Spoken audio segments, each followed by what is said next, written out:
I would like to have a few more moments with the guy I think he's absolutely mad and wonderful at the same time, but Etienne Abelin, who initiated this festival. And Etienne, what I want to ask you is, how did you get the idea to do an indie classical festival in Switzerland? Thank you, Brandon. And this all started really a few years ago when I started to get interested in that kind of post-genre music, I would say.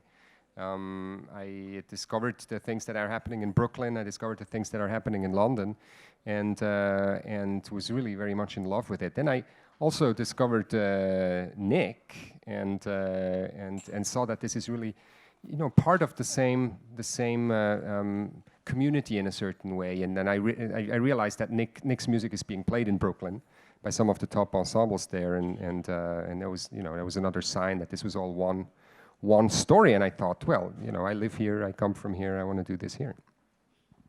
You always know you've got somebody entrepreneurial when he takes the microphone from you. I'm going to hold on to it now. You've got here in Switzerland, there's quite a lot of music happening, so I've been told. We've had a nice example of in the United States where indie classical has started. All over the world, you told me just before, it's different. Every country has an own style of composing. Every person, of course, has an own style of composing. Does that have anything to do with the name of the festival?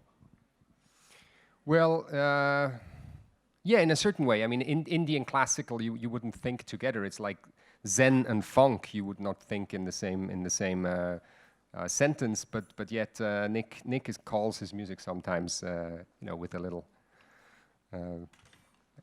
It's a fun thing, Zen funk, and it's because it combines these two worlds and these two tastes in a new way, and that's what we're fascinated in, to develop musical strategies really coming out from inside the music, which incorporate different influences. And then we thought, well, apples and olives are really not quite the same. One is sweet, the other one is salty, and you would think that there's not many dishes with the two, but I'm told there's actually more dishes combining the two than I thought initially. And so actually, there's going to be a little intermission afterwards, and we have some amazing chefs. They're called Chef, Franz and Bruno, and they prepared for you. It's on the counter already. Caramelized olives and spicy apple pickles. So you're very invited to taste these strange taste combinations, which is what we love musically and in terms of tastes. Now, they were there yesterday as well. I tried it, and I want to invite you as the audience to do something as well, and it's dare to taste them at the same time. Because it might taste like an apple or an olive, but what happens if you put them both in your mouth at the same time? And yes, I did indeed do that. How was that? It's magical. I won't say any more. Guys, how are we doing at the back? Almost there. Great. Hey, what's up next? Well, the interesting thing in this post-genre world, or actually in the world of composed music these days, is that there's so many different directions it takes, and many of them are fascinating and absolutely wonderful.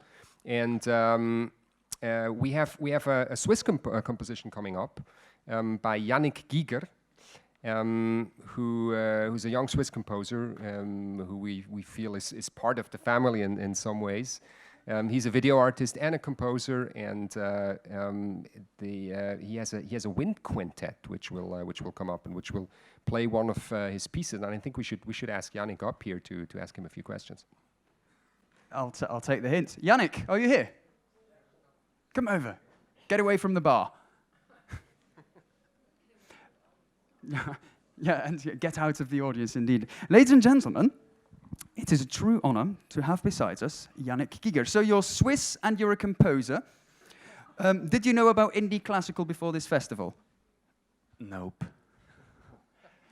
And have you heard anything in the festival yet? Nope.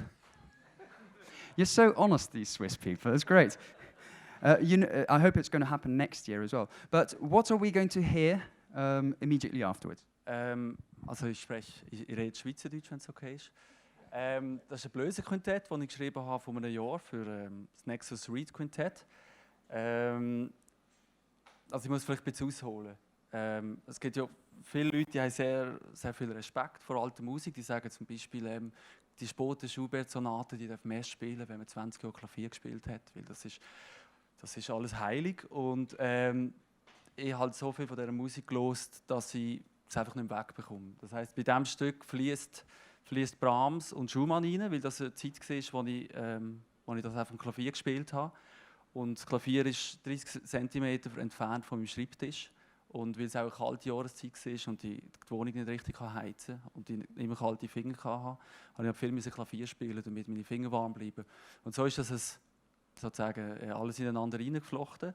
Das Stück heisst Contaminare, das heisst so viel wie, es gibt verschiedene Begriffe, aber die eine Übersetzung ist verschmutzen. Also ich habe sozusagen die zwei Klavierstücke, gewisse Fragmente rausgenommen und habe sie ineinander so verschachtelt und habe die hochromantische Harmonik eigentlich aufgefächert, indem ich es einfach dreckiger gemacht habe. Also ich habe es jetzt eigen gemacht. So. Okay? I didn't really understand much of it, but it looked quite interesting. In the meantime, back on the stage, it's empty. So with your agreement, I think it's about time that we get the Nexus Ensemble on stage, obviously with a very warm applause, and they are going to premiere for you a piece by the guy I didn't understand, Yannik.